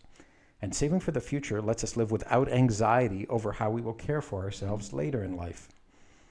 Moderating short-term consumption preserves scarce resources and the entire environment for the future of all people who will ever live. Long-term focus allows us to embark on multi-generational projects. These were common in the ages before central banks took over money. Now the world has been stripped of them. Magic internet money can rescue humankind and the earth. Good money that allows humanity to coordinate its activities peacefully for the long term is desperately needed. It is good for individuals. It is good for humanity as a whole. It is good for the environment. Bitcoin is this money. It is not controlled by anyone, and it is designed to last for the ages. Bitcoin is the invention we need to recover from the self-destructive, greedy, inhuman trends casting darkness over our civilization. So, Mayor, I can't tell you how much I've enjoyed this conversation. I only have a couple more questions for you. One is Tomer a pseudonym, or No, it's is my that real your name. real name? It's an Israeli name. I was born in Israel. We moved to Canada when I was just five and a half years old. So it's apparently a reasonably common name over there, but I haven't run into too many Tomers while I've been here. Do you know what the meaning behind is? My kids have Israeli or Hebrew names. And I have an affinity for them, but what does Tomer mean? It means date, the fruit. You know, that sweet fruit that they sell next to the figs and the dried apricots. So it's the fruit of the palm tree. So it's sweet. I'm sweet, with a bit of a crusty skin and a pit on the inside. I love it. And my final question for you, and you posed the question yourself in a tweet. The question isn't, is Bitcoin alien technology, but why do so many look at it and think it might be alien technology? It is such an exceptional and unprecedented invention. And, I only think of 2 or 3 different scenarios for Satoshi. He's an alien, time travel, Right. and he's dead. He or she. And just because it seems so otherworldly to me, the ability to launch this thing, to have the foresight to start out as anonymous, to stay anonymous, to remove yourself from the situation, to never be outed, doxxed, Incredible. that we know of or are aware of. Right. Just makes it seem unhuman to me. Yeah. What do you think? I have one article that I wrote, why people think Bitcoin is alien technology, and I read it on another podcast.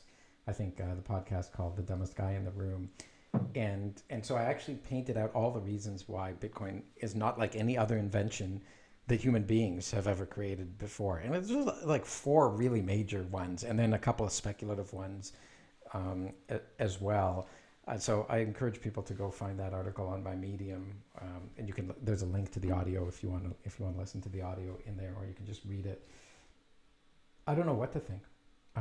There are times when I think Satoshi was just a very wise man, very principled, very experienced. Like definitely not a young man, because there was just so much wisdom and experience required to put together what Bitcoin was. There are times when I feel, this thing came from another dimension, right? Like it's something from the ages for the ages. There are times when I have a kind of a religious experience to it. It's the spirit. I have another article that I wrote called "Paint a Portrait of Bitcoin," and I try to paint an image of what Bitcoin would look like if you could see it, if you could actually look at it with your eyes or touch it with your hands. And when I think about it in that regard, it's like this, I would describe it as this, by the time I built this whole picture of it, it's like this being of pure truth. Every transaction in it is a provably true statement. Every block is a proven, has the proof of work. So everything's provably true within this thing that is marching forward one step, one block every 10 minutes to being surrounded by people admiring its truth and being able to interact with it. And so it gives me a very spiritual feeling is very hard to know, right? That's part of this the beauty and the mystery of this thing that is so exceptional, so extraordinary. I've written in a number of different places, it is undoubtedly the greatest invention of the 21st century, even though we're only 21 years into the 500 21st years century. or 1,000 years, but Yeah, like it's so unbelievably exciting and phenomenal for the people who really study it. And then, as you said, there are people who are terrified by it because they can't imagine that somebody built something. It crosses, here before I said, you need to know the difference between what exists as a law of nature and what is man-made. And Bitcoin is like fusing these two things together. It's this man-made thing that's suddenly like a law of nature. It's like, how, it's so extraordinary in so many like the regards. wheel of fire. Yeah. Like it's become a part of humanity, but it's just at the early days. And so maybe that's what's so exciting, to live, to be alive at a time when something so fundamentally positive and civilization changing is just showing up. It hasn't integrated at all, right? Like 99% of people don't know what it has to offer and and 99.9% don't understand how it works. And yet here it is, and it's like it's so big and it's so serious and so unstoppable. It really is. It's just breathtaking. It's awe-inspiring. That's all I can say. So I don't know, right? Nobody really knows. Maybe someday we'll know, but we'll probably never know. Which is Michael Saylor says it's itself.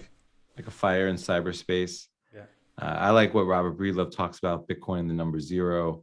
And I think a lot about when the number zero was discovered or recognized or heard of.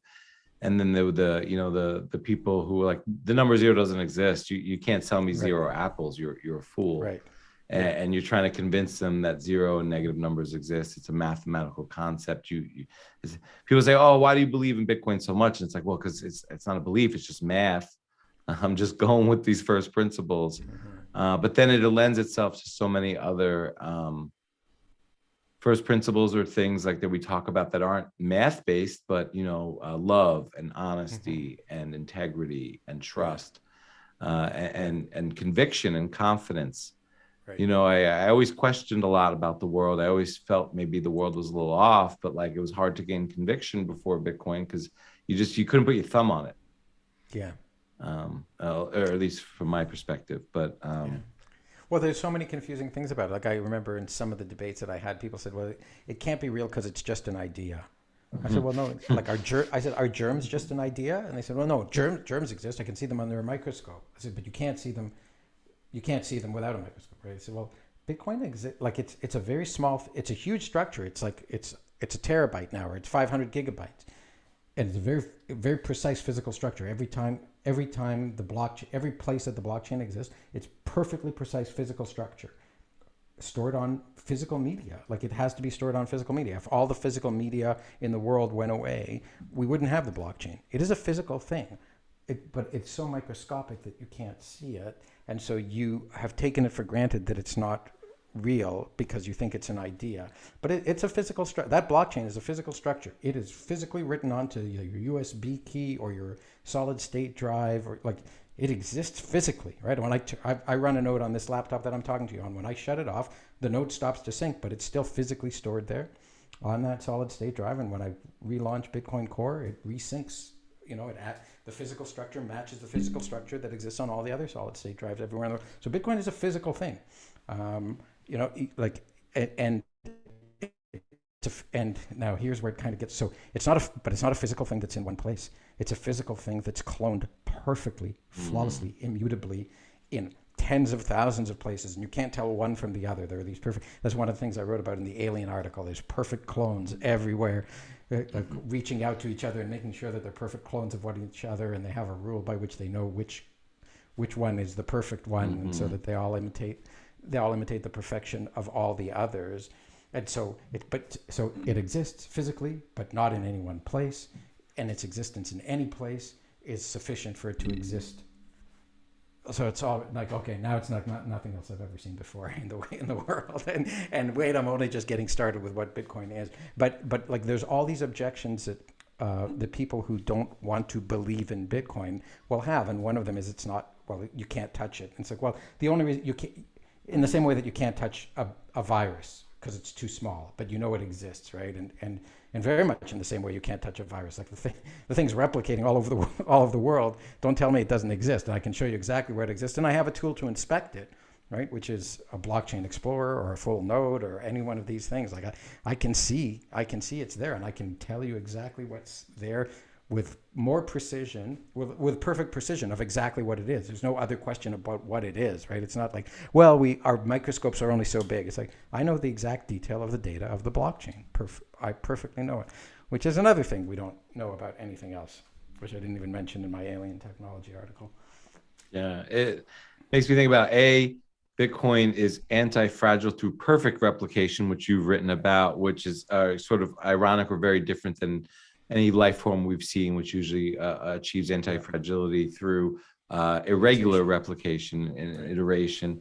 I think a lot about it in the real world through mining and its connection to the real world with the machines that it takes to mine Bitcoin, proof of work, what we talked about.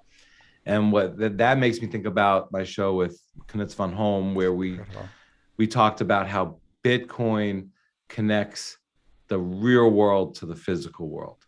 Yeah.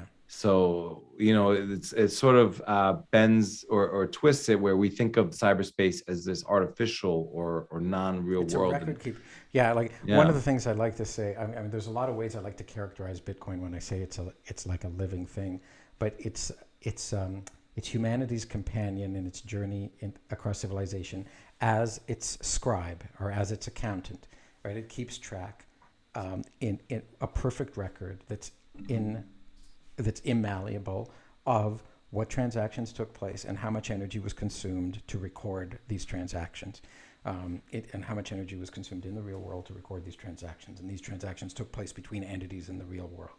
You and me, I sent you Bitcoin, you sent me Bitcoin. So it is a scribe that's accompanying our whole civilization with one record of all the transactions that need to be known on there for all these other things to function, which is remarkable. And so we can look at it as a tool, but we can also look at it as a companion. Yeah, Bitcoin holds a pen and keeps a record in time, as most def would say. And I agree, Bitcoin is the most important thing happening in the world. And I can't tell you how much I enjoy your work, and I've enjoyed this conversation. I hope we can do it again sometime soon. I'd be happy to. Please let everyone know where they could find you and your dope work, because you are pumping it out at a prolific rate. It is great to see. I love that you're just pouring the last 9 years and all of your lifespan into this. You're obviously inspired and touched by what it could do, and I really do think that your writing is effective, articulate, and speaks to me at a very deep level. Well, thank you. It's wonderful to connect with you. And you've mastered brevity. We made it into it's poetry, which makes it not so brief in its impact and its depth, but there is really an art to writing short pieces that reach you. Mm-hmm. No, it's sometimes I look at it like with the first piece that we read, The Richer Poor. This is going to sound maybe not humble, but I wrote it, and the first time I read it, I was like, "Wow, I really want to meet the person who wrote that article and shake his hand." Because it was a really good article, and I aspire to write the way I managed to write. So I was quite proud of myself, I guess. But it still doesn't feel like I wrote it because I know what you mean. It kind of came from my subconscious. But you're saying, where can people find my writing? So Tomer Strolight, TOMERSTROLIGHT.medium.com. I publish almost all my work there. And if it's not published there, I usually publish an article pointing to it on there because that's where most of my stuff is. Of course, I don't publish all my tweets on there, and I'm constantly tweeting. Sometimes I'm a little embarrassed about what I tweet, but usually it feels right at the right time. So I'm just at Tomer Strolight on Twitter. So follow me on Twitter. And I'll also often announce, or almost always announce, my new appearances on podcasts or my new articles on there. I like to hang out in Twitter Spaces lately. I've discovered that that's kind of fun. I was doing Clubhouse more before, but I'm just more on Twitter, so it's easy to fall into the Spaces. over there. That's mostly where you'll find me. If you're in the Toronto area, reach out to me and DM me. There's Toronto meetups that happen every other week. I love to meet other Bitcoiners, and we try to throw these every other week. And maybe next year I'll make it out to Miami or some other show, depending on the circumstances, and hopefully meet you guys at some of these other great Bitcoin conferences and meetups elsewhere. Yeah, that'd be so dope. I can't tell you how much I appreciate your writing. I really do think I get what it's like to just pour your heart and soul into something so quickly, so abruptly and emphatically, and just reaching into the well, and it just all comes out. So I'm super excited for everything that you're putting out there, and it's really, you're just hitting home run after home run. So it's just thank awesome. You so much. Thank you. I love the fact that people are connecting to the writing. Like I write because I want to share my love and passion for Bitcoin with other people and hear ideas and criticisms as well, because I'm pursuing the truth as much as anybody else is. So it's all part of this. There's one other article that I called "How Bitcoin's Like a Giant Cybernetic Metabrain," in which I theorize that we're all part of a brain. We're all neurons inside this brain of Bitcoin, and it's a challenging article, and maybe someday if you want we can discuss it. Yeah, save that one for me. Okay. I really like the way that sounds, and I want that one. Really cool one. It's a tough one. So that one would be like, that's the only one we're doing the whole episode. I hear you. All these challenges, and you do have some like that. You do have some where you go a little bit longer in length, right. And get a little deeper, just in terms of you using more words to explain a point and hash something out. And so maybe someday I'll be able to write that one shorter, but that one's like a 20+ minute read. And if we were to discuss it, we would break it up into chunks and go through the various pieces, and maybe I'd be able to make the case. Let's do it. But right now, as we talk, Bitcoin is thinking. Yeah, I agree. It's learning about us just as much as we're learning about it. I do suspect that. So I'd love to get into that one. Cool. Okay. Thank you so much. Thank you for having me on. Yeah. Thanks. Tomer Strolight, the slayer of lies on how rich or poor Bitcoiners have what money can't buy. This episode was brought to you by Ledin, Bitcoin Magazine, and the Bitcoin 2022 conference. Ledin.io is a secure, simple, and easy-to-use platform for managing and growing your digital wealth. If you want to see what it's all about and get $50 free in USDC when you take out your first Ledin loan, head over to start.ledin.io/Bitcoin Matrix. Last year, around 13,000 Bitcoiners came to celebrate Bitcoin at Bitcoin 2021. They are expecting 35,000 this year for Bitcoin 2022.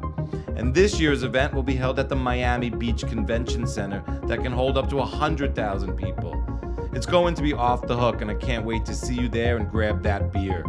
For 10% off, use my code Cedric2022 and check the show notes for the link and more details. And thank you for listening. If you dig the chats, please make sure to subscribe, rate, review, and share with your friends and family. That's the best way to support the show and make sure you don't miss out on any upcoming episodes. So many fresh and dope guests are already lined up for the fall that you won't want to miss, like Mark Moss, Alex Gladstein, and Mayor Conger. Stack sats and stay focused. This is Cedric. Peace.